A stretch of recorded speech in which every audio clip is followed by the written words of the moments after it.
నారాయణ కాలేజీలో చనిపోయినటువంటి బాలుడిని చావును కొంతమంది వ్యతిరేకంగాను బయటకు వెళ్ళి చనిపోయాడని చెప్పేసి, కొంతమంది లోపలనే జరిగిందని చెప్పేసి చావు ఎలా జరిగిందో తల్లిదండ్రులకు కూడా చెప్పకుండా ఒక మిస్టరీగా మిగిల్చే ప్రయత్నం చేస్తున్నారు.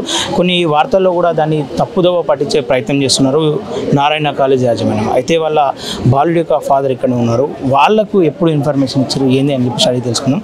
అన్న, అంటే మీకు జరిగిందైతే అన్యాయమే, కాకపోతే వేరే పిల్లలు కావచ్చు, వేరే పేరెంట్స్ కావచ్చు జాగ్రత్తగా ఉండాలంటే మీ బాబు మీతో లాస్ట్ మాట్లాడిన మాటలు కావచ్చు, మీతో షేర్ చేసుకున్న మాటలు కావచ్చు, అక్కడ ఉన్న ఇబ్బందులు కావచ్చు, మీతో ఏం చెప్పిండో కొంచెం చెప్పండి. మేము అందరిలాగా ఏదో పిల్లాడు టైం టు టైం పడుకుంటాడు, టైం టు టైం లెగుస్తాడు అనే ఉద్దేశంతో మేము వాడిని క్రమశిక్షణ వచ్చిద్దనే ఉద్దేశంతో ఇలాగ హాస్టల్లో వేయడం జరిగింది. ఒక 1 వీక్ కూడా లేడు, 1 వీక్ లోపలే వాడు ఫుడ్ బాగాలేదు, మరీ టైట్గా ఉంది డాడీ అని చెప్తూ వచ్చేస్తాను అంటున్నాడు. ఒక 10 రోజులు పడితే ఆడే అలవాటు అవుతాడు కదా అని నేను కూడా పెద్దగా ఇది చేయలేదు.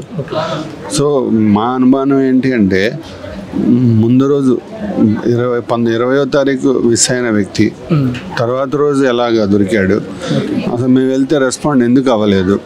20వ తారీఖు మార్నింగ్ 10 గంటలకి మీ బాబు కనిపించట్లేదని చెప్పారండి.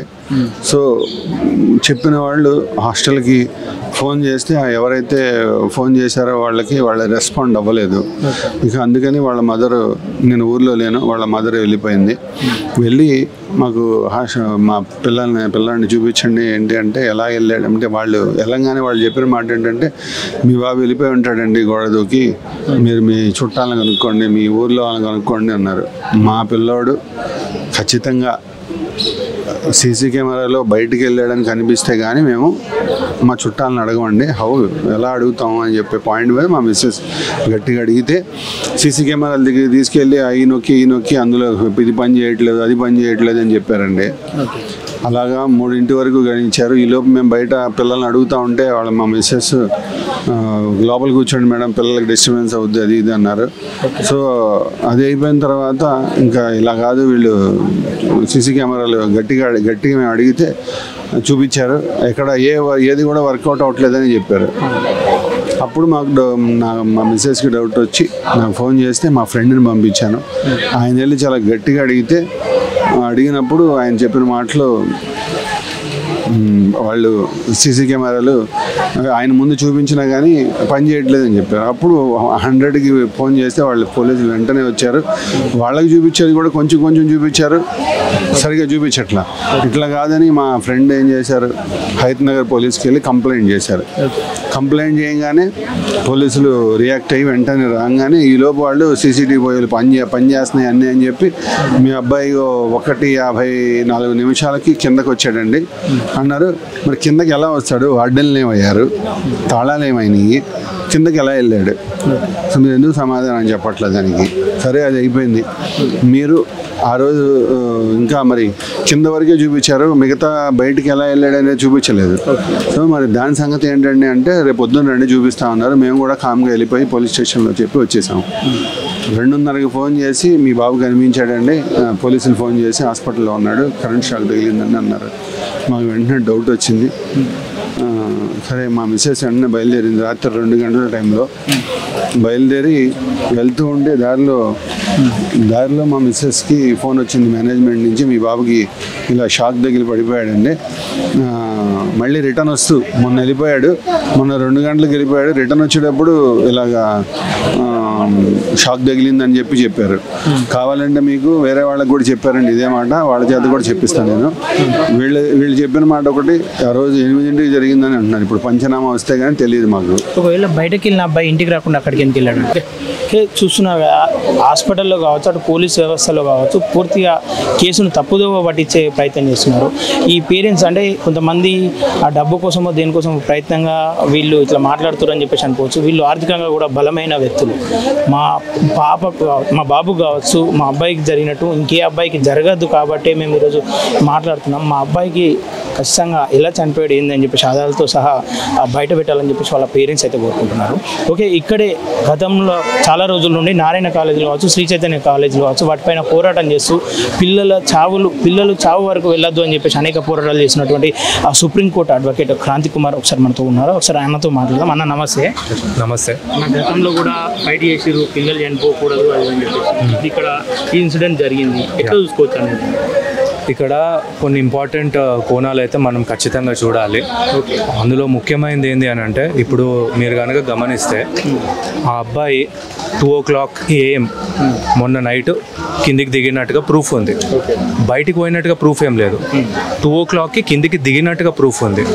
ఆ తర్వాత కాంపౌండ్ వాల్ అనేది ఉన్నప్పుడు కాలేజోడు బుద్ధునోడు ఎవడైనా సరే, మామూలుగా మన ఇళ్ళల్లో కూడా సీసీటీవీ కెమెరాలు పెట్టుకుంటాం. ఏడ పెడతాం మనము? గోడల చుట్టే పెడతాం. ఎవడు లోపలికి వస్తుండో ఎవడు పోతున్నాడో బయటికి అనేది క్లియర్గా చూడడానికే పెడతాం మనం. అవన్నీ వదిలేసి ఇప్పుడు 2:00 అబ్బాయి కనిపించట్లేదు. పేరెంట్స్కి అంతకుముందే ఫోన్ చేసి చెప్పిండంట, నాతో అయితే లేదు, ప్లీజ్ నన్ను తీసుకెళ్ళండి అని. అంటే వాళ్ళ ఫాదర్ కొంచెం బిజీగా ఉండి రేపు ఎల్లుండి వచ్చి తీసుకెళ్తాను నాన్న అని చెప్పేసి అన్నాడు. 2:00కి కిందికి దిగిందని అంటున్నారు. కాలేజ్ బయటికి పోయినట్టుగా ప్రూఫ్ లేదు. ఆడ కెమెరాస్ అయితే పక్కా ఉంటాయి ఇంత క్యాంపస్ రన్ చేస్తున్నప్పుడు. సో వాళ్ళ మదరు మధ్యాహ్నం 12 గంటలకు, అంటే 2 AM ఇన్ ద మార్నింగ్ అయితే 12:30 PMకి కాలేజ్కి వెళ్ళి మా అబ్బాయి ఎక్కడ ఉండని చెప్పేసి అడిగింది. ఇక మిస్సింగ్, వాళ్ళు ఏం మాట్లాడతలేరు, మీరు పిల్లల్ని డిస్టర్బ్ చేస్తారు, అది చేస్తారు ఇది చేస్తారు అని చెప్పేసి వాళ్ళను బయటికి నూకే ప్రయత్నం చేస్తే ఇక వాళ్ళు అక్కడ పోలీస్ స్టేషన్కి 7:30 PMకి వెళ్ళి కంప్లైంట్ ఇస్తే పోలీసుల చొరవతోని ఏమైంది అని అంటే అట్లా ఒక మిస్సింగ్ FIR ఫైల్ అయింది. ఫైల్ అయిన తర్వాత ఏం జరిగింది, వాళ్ళు ఇంటికి వచ్చేసరికి ఆ రోజు నైట్ 11:30 12 ఏమో అయ్యింది. మళ్ళీ ఇమీడియట్లీ వాళ్ళ కాల్ వచ్చి, మీ అబ్బాయి ఇట్లా హాస్పిటల్ ఇట్లా జరిగింది సంఘటన, ఇట్లా షాక్ కొట్టింది, మీరు రండి అని చెప్పేసి అన్నారు. అక్కడికి వెళ్ళి చూస్తే అబ్బాయి చనిపోయి ఉన్నాడు. ఇది కంప్లీట్లీ మిస్టీరియస్ సర్కమ్స్టాన్సెస్లో జరిగినటువంటి డెత్. దీన్ని ఏదో కాలేజోడు లేక అదేంది గోడ దుంకి పోతుంటే అక్కడ ట్రాన్స్ఫార్మర్ మీద పడి చనిపోయిండు, అదైంది ఇదైంది అనడానికి వీలు లేదు. ఎందుకు అని అంటే, మరి నువ్వు పీకనీక ట్రాన్స్ఫార్మర్ గోడల దగ్గర పెట్టుకున్నావా? హాస్టల్లో ట్రాన్స్ఫార్మర్ లేడు ఉండాలి. అసలు హాస్టల్ బిల్డింగ్కి పర్మిషన్ ఉందా? ఉన్నా ఒకవేళ ట్రాన్స్ఫార్మర్ బయట ఉంటుంది, కాంపౌండ్ లోపల ఎట్లుంటుంది? ఆ అబ్బాయి ఇట్లాంటి మిస్టీరియస్ సర్కమ్స్టాన్సెస్లో చనిపోయిండు కాబట్టి ఖచ్చితంగా దీని మీద ఒక ప్రాపర్ యాక్షన్ ఉండాలి. ఇప్పుడు ఇక్కడ నిజంగా ఇది సిగ్గుమాలిన చర్య ఎందుకు అవుతుందంటే, ఒకటేమో అక్కడ మనకు హెల్త్ మినిస్టర్ ఈవెంట్ జరుగుతుంది ఇదే ఉస్మానియా హాస్పిటల్లో, ఇంకోవైపు ఏమో పక్క రాష్ట్రంలో ఉన్నాడు వాడు మినిస్టర్ అయ్యిండు. ఈ దరిద్రుడు నారాయణ గారు మినిస్టర్ అయ్యిండు. వాని దరిద్రుడనే అంట నేను, ఎక్కడ కూడా వానికి ఎగ్జామ్షన్ లేదు. ఈరోజు నిజంగా చిత్తశుద్ధి కనుక కొత్తగా ఫామ్ అయిన గవర్నమెంట్కి ఉంటే, నేను పవన్ కళ్యాణ్ గారిని కూడా ప్రశ్నిస్తున్నాను, మీకు నిజంగా అంత చిత్తశుద్ధి ఉంటే ఏం చేయకండి, వాని మినిస్ట్రీ ఒక్కటి వీకండి, సగం మంది జీవితాలు ఆగం కాకుండా అయిపోతాయి. ఎందుకంటే ప్రతి చోట ఇట్లా స్టూడెంట్స్ చచ్చిపోతున్నారు, ఇవన్నీ జరుగుతున్నాయి, బయటికి రానియకుండా మేనేజ్ చేస్తున్నారు. ఇప్పుడు మనం మీరు కాకుండా ఇక్కడ ఏదైనా మెయిన్ స్ట్రీమ్ మీడియా ఛానల్ కనిపిస్తుందా? ఎవరు లేరు. ఇట్లాంటి సిచ్యువేషనే ప్రతి ఒక్క చోట మనం ఫేస్ చేస్తున్నాము. నిన్న ఒక క్యాంపస్లో బల్లి పడ్డదని చెప్పేసి దగ్గర 70 స్టూడెంట్స్కి ఫుడ్ పాయిజనింగ్ అయింది. బయటకు వచ్చిందా న్యూస్? లేదు. ఎక్కడిదక్కడ ఎవరిని పడితే అని మేనేజ్ చేసేసి ఇక వ్యవస్థ నడిపిస్తున్నారు.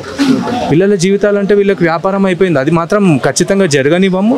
మేము దీని గురించి ఎంతవరకు పోవాలో అంతవరకు మా లీగల్ సపోర్ట్ అనేది కంప్లీట్లీ ఇచ్చి మేము ఏ రకం నుండి కూడా మనం ఈ ఫైట్ చేస్తూనే ఉన్నాం ఈ కాలేజీల మీద. తల్లిదండ్రులకు మీరు ఇచ్చే సూచన ఈ డెత్ తర్వాత? ఇప్పుడు పేరెంట్స్కి అయితే ఒకటే చెప్తున్నాం, ఆ తల్లి మాటలు వినలేకపోయినుండే, ఆ తండ్రి పడుతున్న బాధ చాలా దారుణంగా ఉంది. ఒకటి ఏంది అని అంటే, ఒక 24 hours ముందు మా అబ్బాయిని అక్కడ నుండి తీసుకుపోయి ఉంటే బతికిపోయేటోడు అని చెప్పేసి తల్లిదండ్రులు అంటున్నారు. ఇప్పుడు ఈడ ఒకటి ఏంది అని అంటే, మీరు మీ పిల్లల్ని ఎవరికన్నా అప్పచెప్తారు, వాళ్ళు బాధ్యత తీసుకునే ఉద్దేశం ఉన్నోళ్ళు ఉంటే వాళ్ళకి అప్పచెప్తే పిల్లల జీవితం ఫ్లరిష్ అవుతుంది. వీడు నా రెస్పాన్సిబిలిటీ అని బాధ్యత తీసుకునే వాళ్ళ చేతిలో ఉంటే. కానీ ఈరోజు పరిస్థితి ఏంది అని అంటే, మీ పిల్లల్ని అక్కడ అప్పచెప్పిండ్రు, ఇక్కడ ఒక్క కాలేజోడన్నా కనిపిస్తున్నాడా? ఒక్కడన్నా ఆ కాలేజ్లో ఇన్సిడెంట్ అయింది, ఒక్కడన్నా ఆ కాలేజ్కి సంబంధించినోడు మా వాడికి ఇట్లా అయింది అని చెప్పి బాధ్యత తీసుకోవడానికి ఇక్కడ కనిపిస్తున్నాడా? చూడండి. అది ఓకేనా. దీన్ని అంటే ఇప్పుడు వాళ్ళ తల్లిదండ్రులు అయితే కొన్ని అనుమానాలు వ్యక్తం చేస్తారు, దానిపైన ఎట్లా పోవచ్చు? ఇప్పుడు ఒకటి ఏంది అని అంటే, వాళ్ళు పోలీసుల్ని అడిగితే వాళ్ళు ఆల్టరేషన్ ఆఫ్ FIR చేసి 304A ఒకటి చేస్తా అంటున్నారు, నెగ్లిజెంట్ యాక్ట్ కింద చేస్తా అంటున్నారు.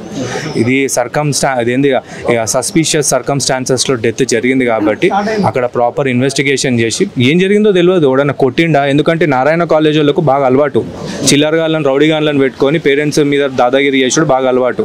అది జరిగింది, సంఘటనలు కూడా మీరు చూసిర్రు, ఎక్స్పీరియన్స్ చేసిర్రు. అట్లాంటి వాడన్నా పిల్లగాన్ని ఏమన్నా చేసి మీదికే నూకి పడేసిండా లేకపోతే ఇంకేమన్నా జరిగిందా ఇవన్నీ మనకు క్లియర్గా తెలియదు. పోస్ట్మార్టం రిపోర్ట్ వస్తే మనకు తెలుస్తుంది. కాబట్టి ఏంటి అని అంటే దీని మీద ప్రాపర్ ఇన్వెస్టిగేషన్ అనేది జరగాలి అండ్ ఖచ్చితంగా దీని వెనకాల ఎవరెవరైతే ఉన్నారో వాళ్ళకు శిక్ష పడాలి. అండ్ ఇప్పుడు ఆ కాలేజ్కి సంబంధించిన అథారిటీస్ మీద ఎఫ్ఐఆర్ క్లియర్గా ఫైల్ అయ్యి వాళ్ళనే బాధ్యుల్ని చేయాలి. ముందు రోజు ఏం జరిగింది సార్? 20వ తారీఖు ఏం జరిగింది అసలు? కనీసం మేము 20వ తారీఖు పొద్దున్నే వస్తే కనీసం ఇన్ఫర్మేషన్ ఇవ్వలేదు మాకు. ఏం జరిగింది? మధ్యాహ్నం దాకా మమ్మల్ని 4 దాకా మమ్మల్ని 4 దాకా మమ్మల్ని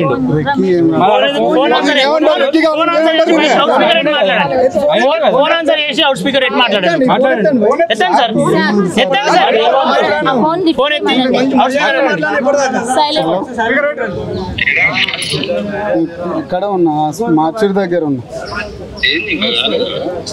మిమ్మల్ని చేస్తాను.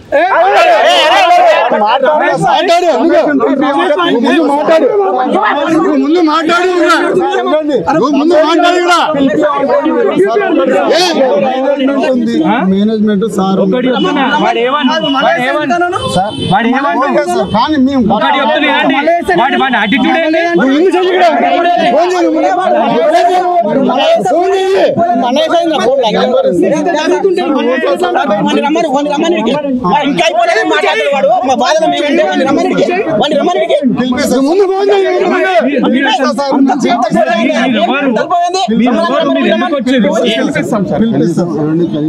మీ అబ్బాయికి ఇలా జరిగిందని మా దగ్గరికి వచ్చి పలకరించారు. మేము బల్గర్ బాగా ఎట్లా రియాక్ట్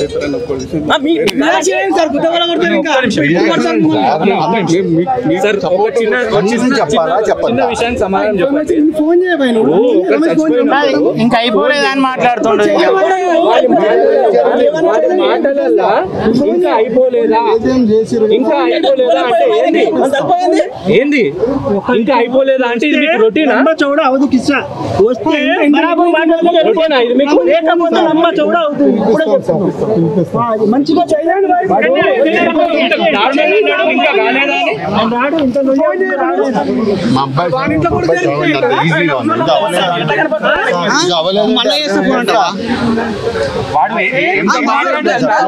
ఇంకా రాలేదా అంటుండు.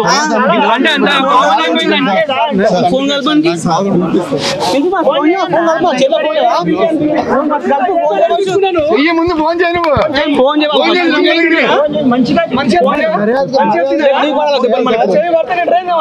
ఉపాధ్యాయులని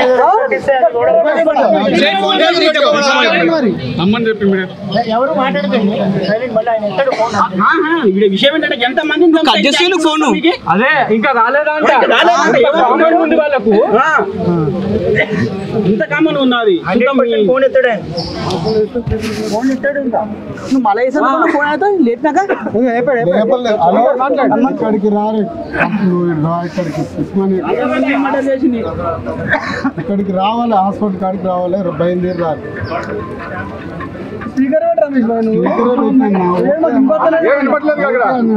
హలో రమేష్ భాయ్ వాల్యూమ్ పెట్టు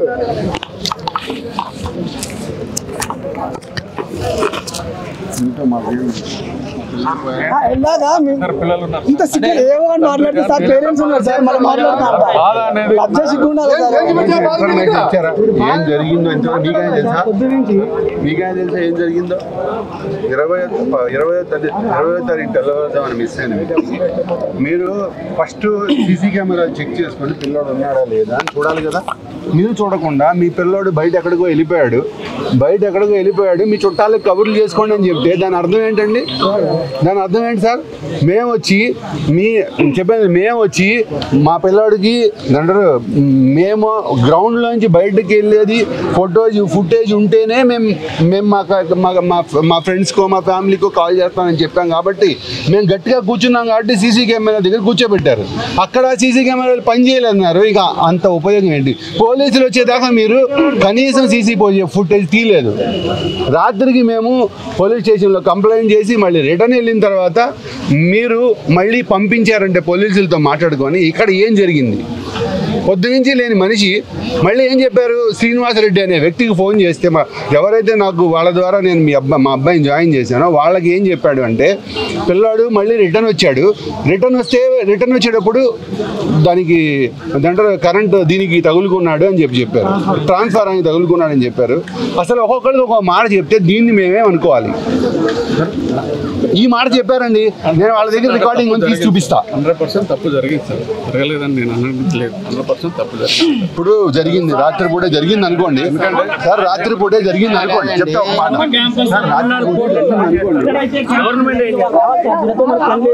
మెయిన్ క్యాంపస్ అబ్బాయి ఎక్కడైతే చనిపోయాడో అక్కడ చనిపోయిన క్యాంపస్ లో ఉన్న వాళ్ళు కెమెరాలు ఓన్లీ పైసలు తీసుకున్నప్పుడే పనిచేస్తాయి కదా, అవి మాత్రం పనిచేస్తాయి. ఆడ మాత్రం పర్ఫెక్ట్ పనిచేస్తాయి. పిల్లవాడు ఏమైండు చనిపోయిన దగ్గర మీ సీసీ కెమెరాలు పనిచేయవు, అవునా? పోలీసులు తీసుకొస్తే అప్పటికప్పుడు మిస్సింగ్ కేసు చేసి మా కండిషన్ అంటే ఇప్పుడు బాడీని మూవ్ చేసారు కదా సార్, బాడీని మూవ్ చేసేటప్పుడు పంచనామా కానీ పంచ్ విట్నెస్లు కానీ ఎవరైనా ఏమన్నా ఉండేనా అక్కడ? పంచ్ విట్నెస్ అంటే మేము పోలీసే ఉన్నాము, వేరే థర్డ్ పార్టీ పంచ్ విట్నెస్లు ఎవరు లేరు. రాత్రి 2 గంటలకు పంచ్ విట్నెస్ ఏం లేదు. తీసేటప్పుడు బాడీ ఫోటోలు ఉన్నాయండి, వీడియోస్ కి ఇప్పుడు ఆడ గోడ దగ్గర సీసీటీవీ కెమెరాస్ చెక్ చేసారా? అబ్బాయి బయటికి పోయిండని ఇలా అంత కరాఖండిగా చెప్తారు కదా. సీసీ కెమెరా గోడ దగ్గర కవరేజ్ లేదు, ఉన్న కవరేజెస్ అన్ని ఉన్నాయి మా దగ్గర. ఇప్పుడు ఎందుకంటే వాళ్ళు చూపించిన దాంట్లో కిందికి దిగినట్టుగా ఉంది, పైకి పోయినట్టుగా ఉంది, కానీ గోడ బయటకు వస్తున్నట్టుగానైతే లేదు. గోడ దగ్గర అక్కడిక్కడ తిరిగినవి కూడా ఉన్నాయి. అలా బయటకు పోతున్నట్టుగా ప్రూఫ్ ఏమైనా ఉందా? చూస్తాం బ్రదర్, అవి కూడా చూస్తాం. ఒకటి ఏంటి అని అంటే మీరు ఖచ్చితంగా ప్రిన్సిపల్ రమేష్ ని A1 చేయాలి. ఇందులో is responsible for the death of this innocent child. Criminal case పెట్టాలి సార్, ఇది వదిలిపెట్టలేదు. ప్రతి సంవత్సరం ఏదో ఒకటి జరుగుతూనే ఉంది. ఆయనకు ఇవన్నీ కామన్ గా ఉన్నట్టున్నాయి, ఇంకా అయిపోలేదు అని క్యాజువల్ గా మాట్లాడుతున్నాడు. అసలు ఎంత దారుణం సార్, ఒకసారి ఆలోచించండి. మీరు చనిపోయింది ఇక్కడ, ఒక ప్రాణం పిటిషన్ ఇచ్చారు, దాని ప్రకారం కేసు చేసినాం, దాని ప్రకారం ఇన్వెస్టిగేషన్ జరుగుతుంది. కాలేజ్ దగ్గర బెటాలియన్ పోలీసులు పెట్టి కూర్చోబెట్టారంట. మా వాళ్ళు వెళ్తే చుట్టూ బెటాలియన్ పోలీసులు పెట్టారంట. అంటే ఇక మినిస్టర్ కాలేజ్ అయితే అట్లనే ఉంటుంది సార్, నార్మల్ సామాన్య జీవితం అయితే ఏముంటారు. బెటాలియన్ పోలీసులు పెట్టాల్సిన అవసరం ఏంటి? మా వాళ్ళు అక్కడి నుంచి వీడియో పంపిస్తారు చూడండి. బెటాలియన్ పోలీసులు పెట్టాల్సిన అవసరం ఏంటి?